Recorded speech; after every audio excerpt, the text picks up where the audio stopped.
Hi అండి. అందరికీ కూడా అందరూ బాగున్నారనుకుంటున్నాను. ఇంకా బాగుండాలని మనస్ఫూర్తిగా కోరుకుంటున్నాను. నేను బాగున్నానండి. ఈరోజు నేను ఒక వ్లాగ్ అయితే మీతో షేర్ చేసుకుందాం అనుకుంటున్నాను. నా ఈ వ్లాగ్‌లో మీకు ఏ ఒక్కటి నచ్చినా లైక్ చేస్తారని అనుకుంటున్నాను. మీరు ఇచ్చే ఒక లైక్ మన వీడియో ఇంకా ముందుకు వెళ్తుంది.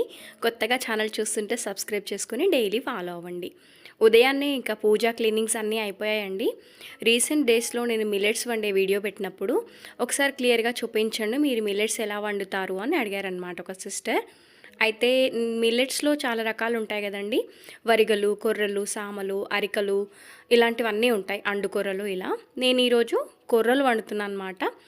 వాటిని నేను ఒక కప్పు వరకు తీసుకున్నాను. ఈ స్టీల్ గిన్నెలో నేను వండేస్తున్నాను అనమాట. ఇవి చాలా చిన్నగా ఉంటాయి. డస్ట్ ఎక్కువగా ఉంటాయి. ఇసుక లాంటివి లేకుండా చూసుకొని నీట్‌గా వాటిని కడిగేసుకోవాలన్నమాట. ఒక 2, 3 సార్లు శుభ్రంగా కడగాలి. ఇవి చాలా డస్ట్ ఉంటది. కలర్ కూడా చూడండి మనకి చాలా చాలా డిఫరెన్స్ అయితే ఉంటుంది.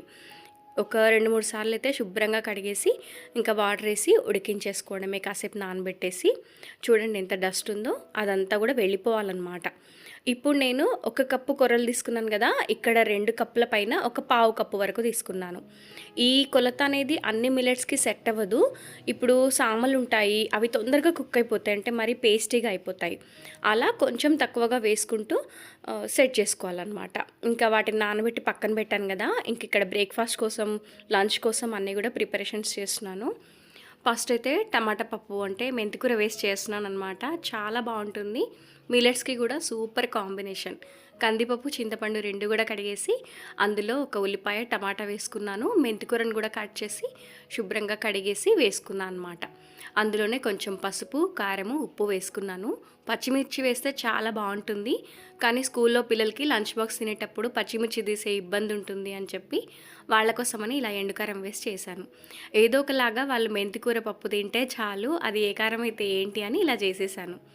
నాకు ఇలాంటి ఆకుకూర పప్పులు మెదపడం ఇష్టం ఉండదు. అంటే మరీ పేస్టీగా అయిపోకుండా అలా స్పూన్తో అనేసి తాలింపు పెడితే సరిపోతుంది కదా. అటువైపున ఇంకా రైస్, మెంతికూర పప్పు 2 రెడీ అయిపోయాయి. ఇక్కడ నేను బ్రేక్ఫాస్ట్ కోసం ప్రిపేర్ చేసుకుంటున్నాను.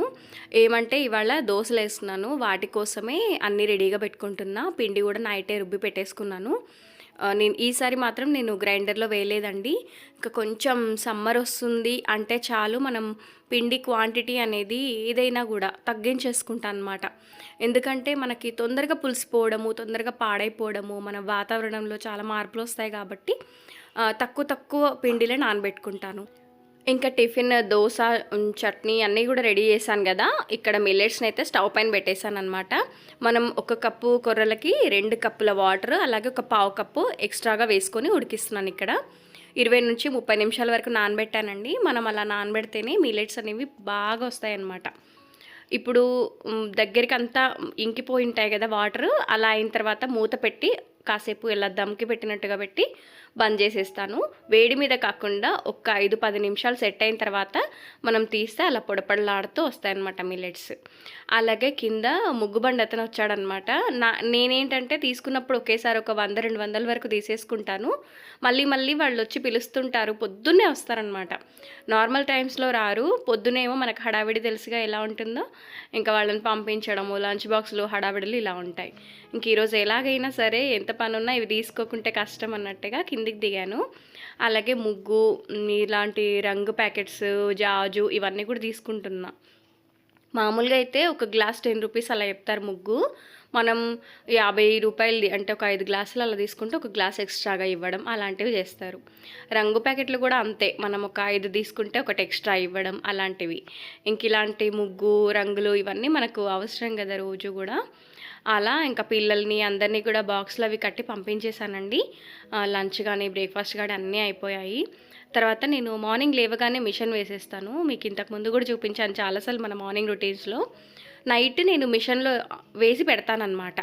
మార్నింగ్ లేవగానే ఆన్ చేసేసుకుంటాను, మిగిలిన పనులన్నీ చేసేసుకుంటా. సో మార్నింగ్ ఆన్ చేస్తాం కదా, అవి అయిపోతాయి. తర్వాత నేను అంతా వెళ్ళిన తర్వాత ఆరబెట్టేసుకుంటాను. తర్వాత మన సబ్స్క్రైబర్స్లో ఒకరు మొన్న వెల్లుల్లి కారము వంకాయ ఫ్రై చేసినప్పుడు అడిగారు, వెల్లుల్లి కారం తాలింపు ఎలా వేసుకుంటారు అన్నట్టుగా.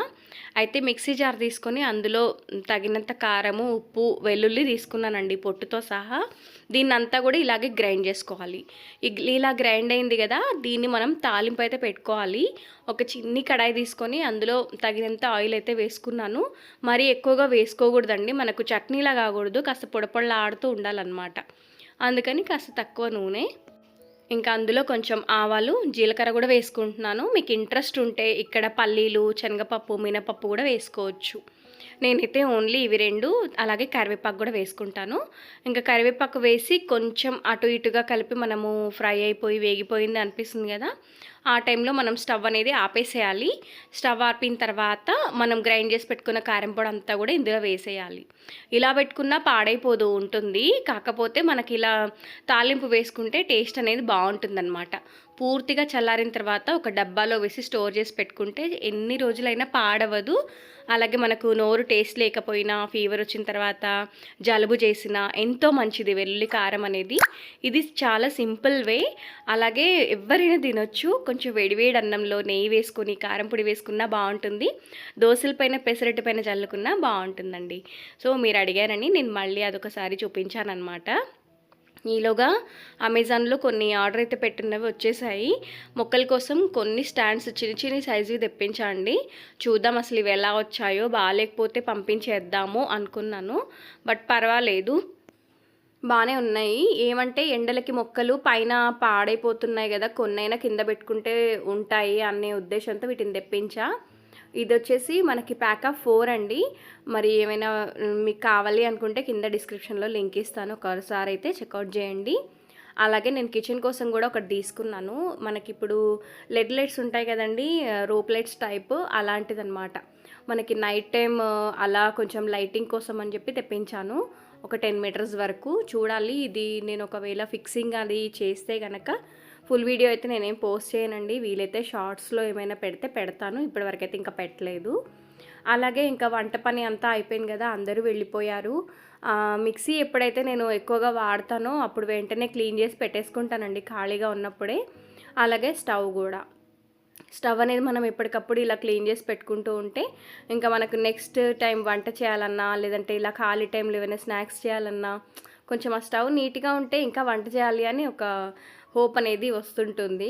అలాగే నేను క్లీనర్ కానీ లేదంటే ఇంకా ఏదైనా ఒకటి యూజ్ చేసి స్టవ్ అనేది ఎప్పుడూ క్లీన్ చేసుకుంటూ ఉంటాను. గ్లాస్ టాప్ స్టవ్కి ఎప్పుడే కానీ కొంచెం సాఫ్ట్గా ఉండేవి యూజ్ చేసి క్లీన్ చేస్తూ ఉండాలి.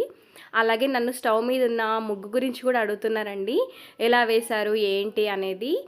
నేనైతే ఇది డీటెయిల్డ్గా ఒక కిచెన్ ఆర్గనైజింగ్ వీడియో అనేది పెట్టానండి, వీలైతే నేను డిస్క్రిప్షన్లో ఇస్తాను, ఒకసారి అయితే చెక్అవుట్ చేయండి, మీకు క్లియర్గా అక్కడ అర్థమవుతుంది.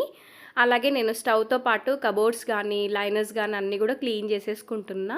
మనం వంట చేసేటప్పుడు అటు ఇటుగా ఏదైనా పడుతూ ఉంటుంది కదా, పనిలో పని అది కూడా క్లీన్ చేసేసుకున్నాను అనమాట. ఇక్కడ కిచెన్ అంతా కూడా చాలా నీట్గా మంచిగా అనిపిస్తుంది చూడడానికి, అక్కడక్కడ అలా గ్రీనరీతో బాగుండింది. అది వచ్చేసి లైవ్ ప్లాంట్ అండి, పాట్లో ఉన్నది. అవి రెండు కూడా ఆర్టిఫిషియల్ అనమాట. ఇంకా మొత్తానికి లుక్ అయితే ఇలా ఉంటుంది కిచెన్ది. ఇక్కడ ఈ బర్డ్స్ది ఇలా అన్నీ కూడా పెట్టుకున్నాను. తర్వాత నేను ఈరోజు ఫేస్కి ఒక ప్యాక్ వేసుకోవాలి అనుకుంటున్నా.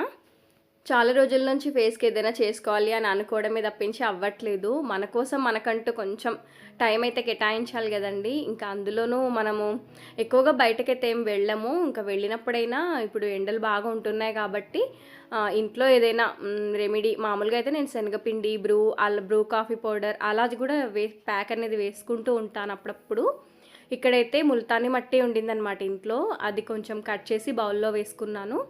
అలాగే ఇందులో కొంచెం రోజ్ వాటర్ కూడా యాడ్ చేసుకున్నా. మీకు ఇంట్రెస్ట్ ఉంటే టమాటా రసం, మనకి టమాటా స్క్వీజ్ చేస్తాం కదా, అది కూడా వేసుకోవచ్చు.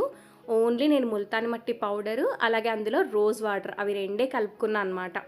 నెక్ అనేది కొంచెం డార్క్ అవుతుంది, ఇంకా అలాగా పెట్టేసుకుందాం అనే ఉద్దేశంతో ఒక్కసారి వాటర్తో అయితే ఫేస్ అది కడిగేసుకొని వచ్చాను. మనకి ప్యాక్స్ అవి వేసుకున్న తర్వాత సోపులు లాంటివి అవి పెట్టుకోకూడదు, జస్ట్ ఓన్లీ వాటరే యూజ్ చేయాలి. సో చూసారు కదా, నాకు కొంచెం డార్క్ నెక్ అనేది స్టార్ట్ అవుతుంది. మరి ఇంకా నెక్స్ట్ సమ్మర్ కదా, ఇంకెక్కువ అదైపోతుంది అనమాట. అందుకని కొంచెం ఇప్పటి నుంచే కేరింగ్గా ఉంటే బాగుంటుందని ఇలా అయితే ప్యాక్ అయితే వేసేసుకుంటున్నాను. హెయిర్ అనేది అడ్డు రాకుండా నా దగ్గర ఒక బ్యాండ్ ఉండింది, కానీ నేను మర్చిపోయాను. ఇంకా అలాగే వేసేసుకుంటున్నా. కొంచెం మనం అప్వర్డ్ డైరెక్షన్లో ప్యాక్ కనుక వేసుకుంటే బాగుంటుంది. ఏదైనా మనం అప్లై చేసుకునేటప్పుడు డౌన్వర్డ్ డైరెక్షన్ కాకుండా అప్వర్డ్ డైరెక్షన్ వేసుకుంటే బాగుంటుందన్నమాట. ఫేస్తో పాటు నెక్ని కూడా కవర్ చేసేసాను. సో నెక్ని అనేది మనం నెగ్లెక్ట్ చేయకూడదు కదా. సో అదే మేకప్ బ్రష్ ఉంటుంది కదా, దాంతోనే సెట్ చేసుకున్నాను అనమాట. ఇలా ప్యాక్ అది అంతా వేసుకున్న తర్వాత ఒక్క 10 నిమిషాలు అలా ఫ్యాన్ కింద కూర్చుంటాను, ఆరిపోతుంది కదా. సో ఇప్పుడు చాలా డ్రై అయిపోతుంది. మనం ఏమీ మాట్లాడినా ఏం చేయకూడదు, లేదంటే మండుతుంది అనమాట స్కిన్ అనేది. జస్ట్ మనం ఒకసారి వాటర్ అది అంతా ఇట్లా చల్లేసి కడిగేసుకుంటే క్లీన్గా అయిపోతుందన్నమాట. అది కాక చాలా చల్లగా కూడా ఉంటుంది. సో ఇదండి ఇవాల్టి వీడియో. ఎలా అనిపించింది అనేది నాకు కింద కమెంట్లో చెప్పండి. నచ్చితే తప్పకుండా లైక్ చేసి కొత్తగా చూసేవాళ్ళు ఛానల్ సబ్స్క్రైబ్ చేసుకోండి. మరొక మంచి వీడియోతో మళ్ళీ మీ ముందు ఉంటాను. అంతవరకు సెలవండి. Bye bye, take care. Thank you for watching this video.